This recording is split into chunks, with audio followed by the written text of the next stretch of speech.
At the end of the day, there's not enough quality offensive linemen to go around 32 NFL teams. People make mistakes drafting guys in the first round, the second round, and don't get the level of performance that we got from Steele. So that's exciting because it's just who the young man is.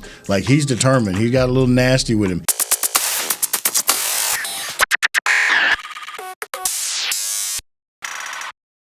This Terence Steele video breakdown is very important because, you know, it's been up and down news in the offseason. And a lot of Cowboy fans, I would say, are disgruntled with front office. We're still upset about San Fran slightly, but we more so looking at some of the distractions that happened from our front office. But I want to kind of stop and talk about what I consider to be fantastic news. And the fantastic news is what Will McClay just talked about, because this is something that I obviously believe in, but not because he's a favorite, but because he's earned it through his play. And if you look at my thumbnail title, the fact that I said this is the undrafted first round talent, you know, and that's something that the OC and I've been standing on since around week 6. We gave him time to develop. We watched him against very serious, fierce competition, and he earned the starting role at right tackle. Now, it was a lot of people that disagreed with that. It was a lot of people, and I'm gonna be honest. I'm gonna be this frank. I learned a lot about us as a fan base. I learned a lot about us as content creators. I learned a lot about our media, because I've learned that people don't respect film as much as they say they do.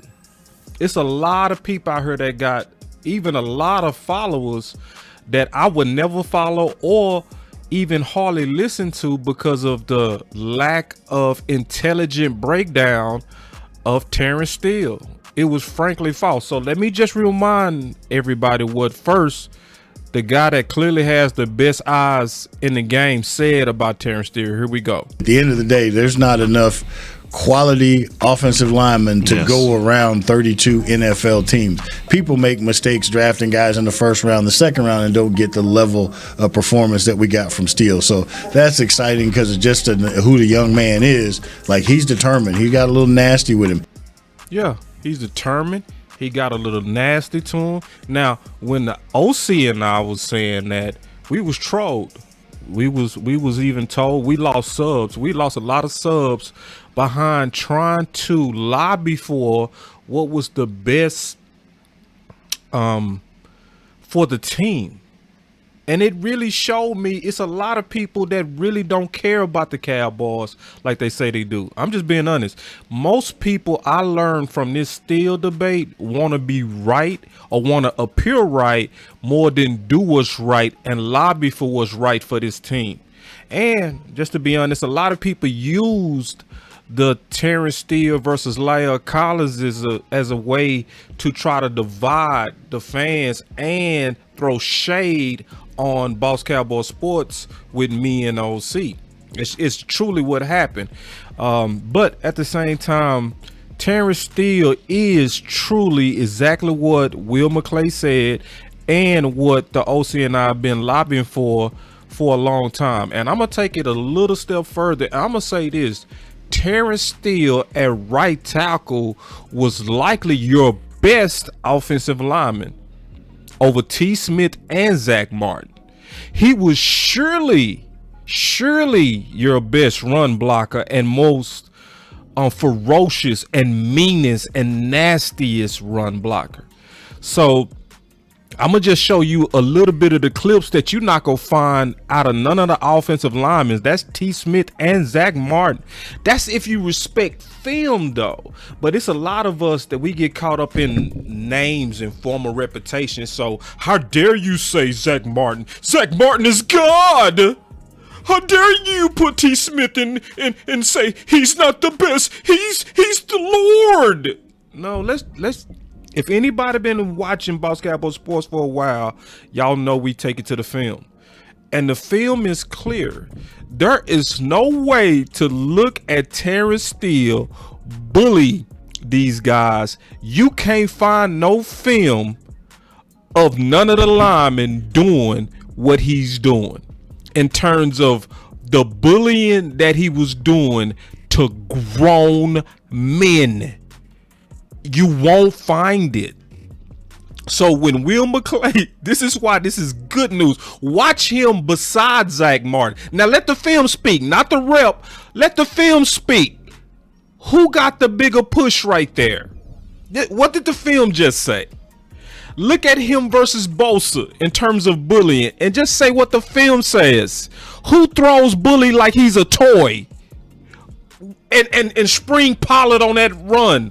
What does the film say?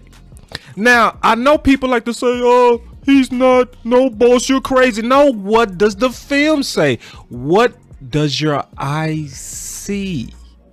And if we looking with our eyes versus looking with our ears and listening to the reputation of the former greats, you will miss the up and coming talent that we have in Terence Steele, where we should be slap-dapping, high-fiving, praising the Lord, going to church, giving an extra offering just because of the steal that we got in Steele.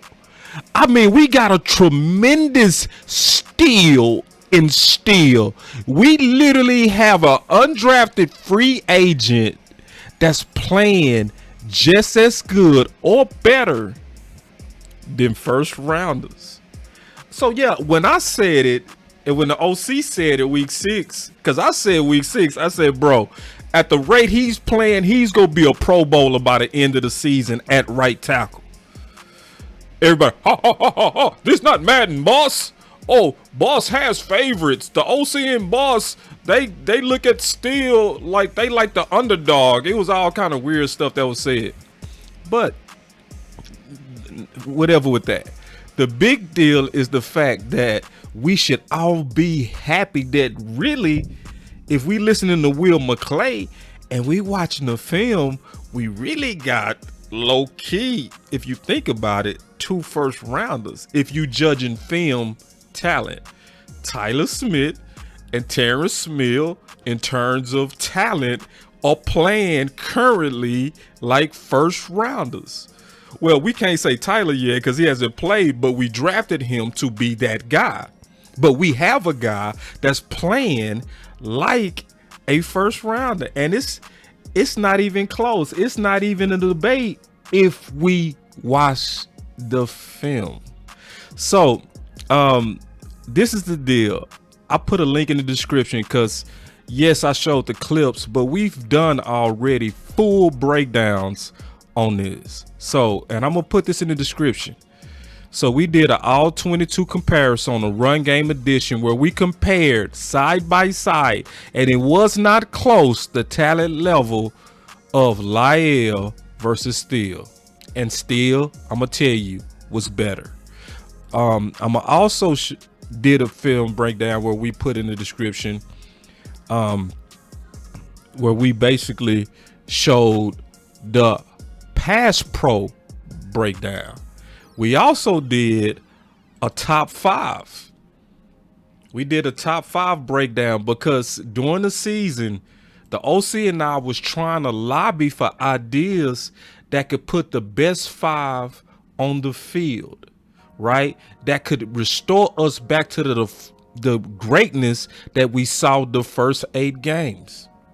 But I'm going to be all the way honest with y'all some more. I also learned not just about the arrogance and the pride and the lack of respect for film by our fans and a lot of the media and content creators. I also learned that there's a major amnesia that happens with us as well, to where we can be looking at the solution and we would instantly forget why we had success. I learned that also through Terence Steele. I did learn that. These are things I didn't know, but now I know that we could have the solution right in our face and just not see it or ignore it. Straight up ignore it. Let me give you an example. So we got this article right here where it said the Cowboys need Terence Steele to perform well and prove them right in 2022. First of all, I'm going to say he already did prove them right. All right, so I'm going to be clear on that. He already did. But just reading the first sentence, he said, while it might not have come as a complete shock, the Dallas Cowboys releasing veteran tackle La'el Collins back in March was a strange move. Entering his 8th season in the league, Collins was coming off one of the better years of his career in 2021. Was he? Really? Was he? No, he was not. No, he was not. Now, that's if you look at film. And that's because we did the breakdown. I've been waiting because I've went at media people. They've went at me. Content creators have went directly at me by name, did videos on me, right? But the funny thing is, none of them showed no tape. None of them. None of them brought out no video. None of them. We the only ones as of now that has done a full comparison side by side of La'el versus T. Smith. Nobody yet has done it. Now, all these people got opinions on how good La'el was, but no, it's only one channel in the world that I know of that actually did a side by side comparison. It's just us. And the funniest thing, if you go to the links in the description and you watch those videos, you go watch us show the side by side, and we didn't leave nothing out. We showed all their plays, good and bad. We didn't show a highlight or low light. We showed a complete view of both players, all run plays, all pass plays. And then after we did that, we said, okay, let's vote. Who was the better player? It was 100% for those who watched the film. For those who watched that film, it was 100% people picked Steele. It's just amazing. It is truly amazing. But if you look at this article reflects the amnesia that's in a lot of this fan base, to where they saw the success that came from running behind Steele, and Steele just somehow don't see what they saw. It's the weirdest thing in the world. So I'm gonna just go back in time, all right, and I'm gonna show exactly what people were saying as he was playing, and I'm gonna show the results of running behind Steele. So just listen real quick. Just listen to this first one. Listen. But I think the offensive line is doing a tremendous job, and you couldn't tell me, if you didn't know any better, if you didn't know that La'el Collins was out because of suspension, I don't think you would even know that we're playing a backup tackle. No, not the way he's playing, no. And so that being said, the offensive line is doing a very good job. Yes. Are there breakdowns every once in a while? Yes. Every once in a while, Biotic gets beat. Yeah. So, and listen, I got a lot more. I'm going to just play a few of these. This is what they was saying when we was on that winning streak and we was running the ball successfully. Listen to Sean and RJ. Listen to this. From 105.3 The Fan. Listen. Charles Robinson, our buddy from Yahoo, said he spoke to a pro personnel guy who was doing some advanced work on the Cowboys, said Terence Steele at the right tackle spot. He got some serious props. The evaluator says Steele looks like one of the most improved players on the Dallas roster this season. Someone tweeted me yesterday and said, could you move Collins back to guard with the way Steele is playing when La'el comes back? Best five, right? Yeah. I was like, I can't really, evaluate it too much and break it down with the offensive line play, but I think La'el's probably going to go ahead and get his starting position back at right tackle. But man, props to Terence Steele, an unsung, maybe the unsung hero for the Cowboys this year, definitely on offense with the tough position that he was thrown into. Charles Robinson, our buddy from Yahoo, said, Yeah. See, and ain't it amazing? Because they say best 5. You heard them say it. Best. Oh yeah, we talked about that. We did a video on that. We lobbied for that hard because we wanted to win, and we knew if they would have moved Lyle around week 7, he would have had the time to adapt to left guard, and we would have had a right tackle that was already starting to play at a Pro Bowl level. So for those who don't, you got to understand, he played against Judon. He played against Hunt. He played against Bosa. Gave up 0 sacks. Thrown out there. Don't let me, man. Listen, don't let me throw on the film some more because I got the film. I didn't want to show more film, but I would show more film. It's impossible to watch him versus Bosa and not respect what he's doing, pass pro wise. Like just watching his agility and how he's able to just stalemate Bosa, a fresh Bosa. And if you listen to a lot of people on the radio, they were saying, "Oh, he was getting a lot of help." No, he wasn't.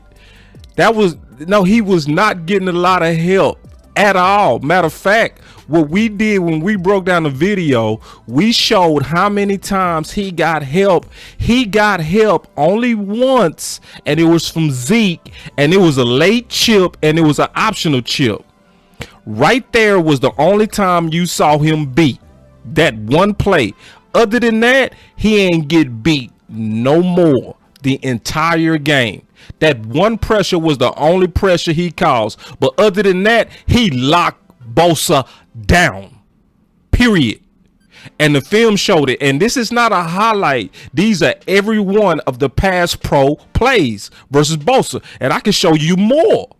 But I'm not going to do that because we already did this work. I'm not going to do work I've already done. All right. But this is the deal. Just listen real quick to the running to the right. Just listen.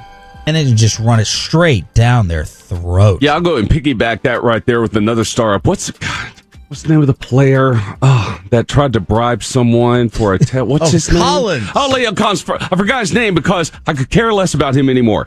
Terence Steele. Yeah, he had a dumb penalty yesterday. Everyone saw that. That was stupid what he did. But everything else in that game was fantastic, especially when it comes to Zeke. Zeke's rushing yards yesterday. Off the left tackle, 5 yards. Off the left guard, 0 yards. Off the right guard, 24 yards. Oh, hi, Zach. Off the right tackle, 79 yards. Man, they kept running it. Every run was to the right. I tweeted that out. Every single one was to the right. I was texting my Giants buddies. I was like, "Who's your left D end over there?" And they're like, it doesn't matter. They're all terrible. We don't have any linebackers either. And Broadus tweeted me back. He was a little bit surprised they were going to that side, just trying to pick what defensive back they wanted to go against, but they were running off of Terence Steele over and over and over again. And Troy Aikman had pointed this out. After the opener against Tampa, the Cowboys have been running 58% of the time. That's the high. Who was starting against Tampa? Oh, that was Lyle Collins. So after they started Steele is where we started to see major dominance on the ground. Let me just listen.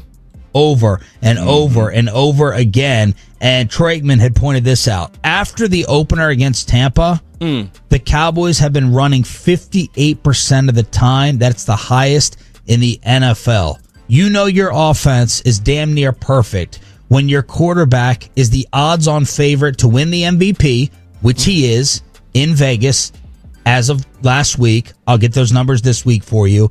And then you're running it the most with Zeke and Pollard. Everything is humming. Because you're winning, right? You're winning all these games, and you're having. Yeah, but yesterday they ran to start. They did. They ran all the time yesterday. They were giving them the run. And see, this is why it's frustrating. Because instead of clout chasing like a lot of people was doing, instead of trying to be right, we should have all got behind this because this ain't even hard. This wasn't hard at all. The film said it. The analytics said it. Your eyes said it. His play said it. Everything said it. Everything said. And then we were so silly as a fan base. And then I hate listening to the radio because then they'll say stuff like, what happened to the offense?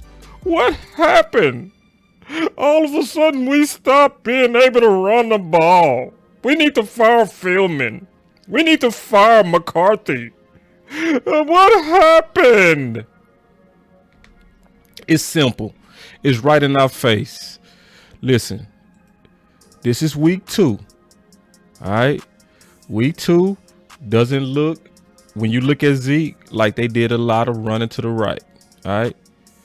But then you look at week 3. All the success from both your running backs was coming from running to the right. And then they kept doing it. The biggest gains, the biggest chunks was coming off running off Steele. This is statistically factual. And then week 5, the same freaking thing. Every time we was having success because we was running off the right side. But a lot of people gave, for whatever reason, Connor Williams, they want to give him the credit, even though we wasn't running behind him and we wasn't having running success behind him. They want to give Lyle credit, even though we was definitely not running the same with the same impact of Steele. So it's real clear what it is. We got us a Steele and Steele. It's just that we as a fan base, in my opinion, got to learn to respect when a blessing falls in your lap. Okay, and I just mean that because when you look at Terence Steele, right, and you look at what he was doing in terms of his run blocking, I'm gonna just tell you frankly what's happening with him. He's getting the treatment that happens when you either drafted late or undrafted. For whatever reason, people don't respect the ballers when they come from humble places. They just don't believe that scouts can be that wrong, but they can. And that's one of the reasons why I stand so flat-footed, because I learned that a long time ago. I learned that at least 4 years ago. Don't trust them. They make D's anyway. Trust your eyes. I stopped trusting scouts 4 years ago. Once I learned that 40% of first rounders are busts, but all those first rounders are touted, praised, told that they're no miss, and they make a D on average in terms of grading those guys. But then I'm supposed to trust that analysis? No, I don't. So I trust my eyes, but what's going on is you see people like Dak, and it take people a long time to come around that Dak was good because he was drafted in the 4th round. And people say silly stuff like, he was drafted in the 4th round for a reason. Yoga fire. Yoga claim. Terence Steele was undrafted for a reason. Yoga fire. But the real truth is what Will McClay said. It's the real truth. It's the real truth. If you looking at your eyes, the real truth is this. At the end of the day, there's not enough quality offensive linemen to go around 32 NFL teams. People make mistakes drafting guys in the 1st round, the 2nd round, and don't get the level of performance that we got from Steele. So that's exciting because it's just who the young man is. Like, he's determined. He got a little nasty with him. Yeah. So that's Boss Cowboy Sports, man, when your voice matter. Make sure y'all hit that like button.